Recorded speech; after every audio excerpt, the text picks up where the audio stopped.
Right, greetings all. Hope this finds you well as always. It's now time for our latest update from the machine shop, where we've been up to and what we're on with. Right, the first job is one that's come in today, and it's a valve body with a rather sorry looking seat. This is a steam valve body off the injector steam valves of, well, one of the injector steam valves off 76079. And if we have a look in there, we can see the valve seat isn't the best. What's happened to that is it's got quite badly steam cut, so I've spent a bit of time this afternoon setting it up in the Mostana lathe, and the plan is tomorrow I'm going to be able to recut that seat. It's been a bit of fun to dial in because of the shape of it, but it's running pretty true now, and so I'm very happy.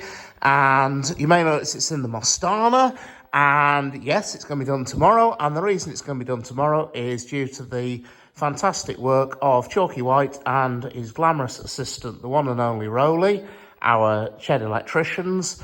They spent some time this week going through the machine, they sorted the fault, and then in a very pleasing fashion, which rather amusingly to me occurred after I'd spent 2 days talking to suppliers on who could supply the parts, they promptly said, oh, it's this contactor here, and we've got a spare. Well, actually, no, we've got 3 spares.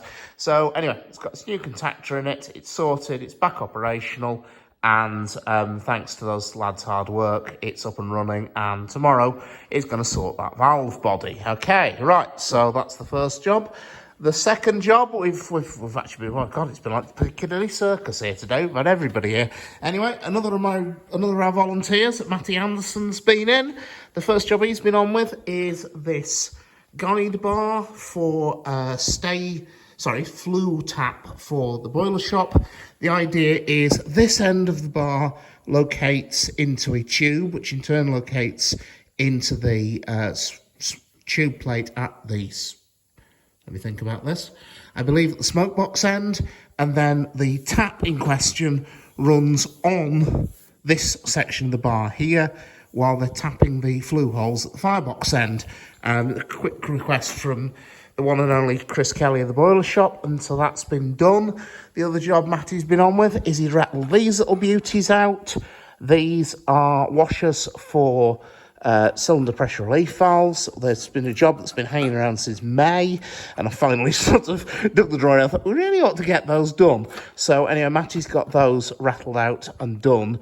These aren't actually for any particular locomotive. These are just in stock as a stock of spares now, but that's done, and that will actually be pressed into use with 75029 because the time's coming quite rapidly to do the tapping of the flue holes. On the subject of 75029, Brian's been in today again, and his first job was to do a stud for 76079's foundation ring, and so that, on top of that exquisite nut he made the other week, has finished at the moment the machine shop's outstanding jobs list for 76079. Having finished that, Brian then moved on to a bit more thread cutting, which is machining this bung, which goes into this valve body here. This valve is the sand valve off Eric, and it has several issues, but the first of which was that this bung's predecessor, which is here, was stuck absolutely solid on the thread. We think some Foliac steam sealer got into the thread when it had been last installed, and it was absolutely solid.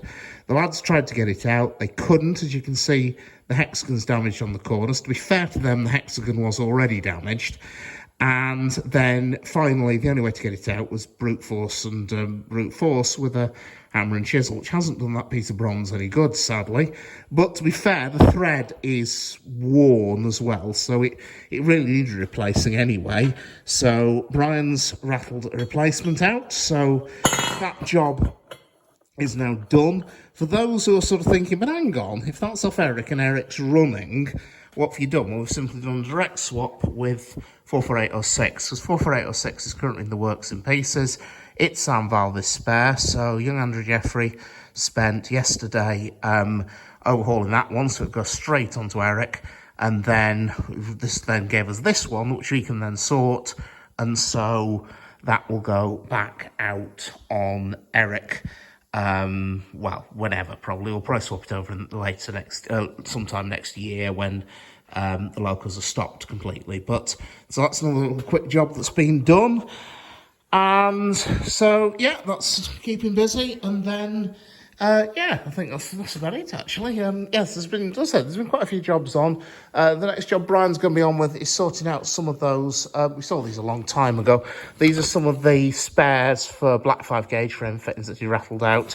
We're now getting to the stage where we need some of those to actually fit into things. So they are being sorted. And then the last job we've had on has been with, well, something that's been annoying me for a very long time, and with the aid of another of our volunteers, the one and only Mark Lacey, we finally got to the bottom of it, and that is Fort Pardey, or more specifically, the state of the interior of Fort Pardey. For those who are wondering, Fort Pardey is actually a tribute to one Keith Pardey, who ran the machine shop before I took it over. And, yeah, so this area, prior to this being put up, this area housed a defunct Ward capstan lathe. It had various problems with its control systems, various problems with its drive, and to be brutally honest, it didn't work, and it was occupied. The space it was occupying was far more useful.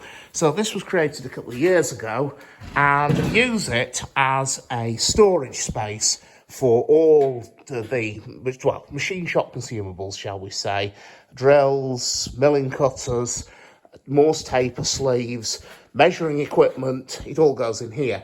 And one of the things that annoyed me was in the last couple of years, it got into I'll be honest, it hadn't been sorted properly from the off. Stuff had just been piled into there. We then had a couple of large donations, which then got piled in on top. And it just got worse from there. So one of the jobs Mark's done is he's been very useful over the last couple of weeks. He's been coming in and he's just been lifting, shifting and sorting, and that has made an incredible difference, so full credit to the man. So for a day this week, he set to sorting stuff out, moving stuff around, and we emptied those lockers at the back which hold the last remnants of the tooling for the Ward lathe that used to be in here.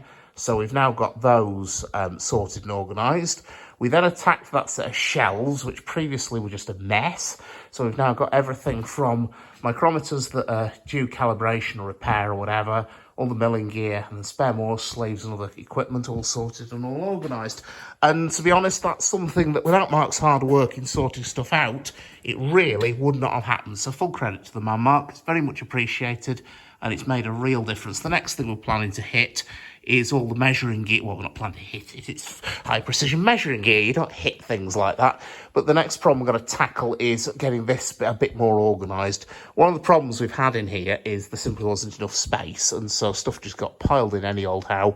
Well, one of the things we want to do is start to sort some of this lot out, look what's used, what isn't, what we have incredible numbers of duplicates of, what we need, what we don't need, and then start sorting through it all and getting it much better organised. So that's the next job. But again, as a mate of mine used to say, the trick is to work smarter, not harder. And so that's the next big job to be dealt with. And as I said, it's due to Mark Lacey's hard work that you may have heard me mention Mark before, because he sorted out that set of drawers through there so we've got all our spare drill bits now sorted by size. And he's also done those other sets of drills I showed you the other week that are going to be sent to the fab shop for tapping sizes, and also a full spare drill set for them, so they don't have to keep wandering through here to borrow equipment. So anyway, that, as I said, it's due to his hard work, that job, and full credit to him. He's done a smashing job. So anyway, folks, that's where we're up to, and that's what we're on with. I hope you found it educational, informative as always.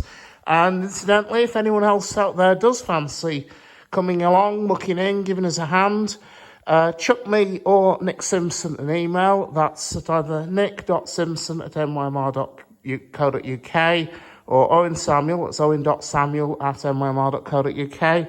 Chuck either us an email, and as I've said a couple of times before, if you've got two hands, a brain and a pulse, I can use you. So anyway, folks, hope you found it educational, informative as always. Take care, and I'll see you around.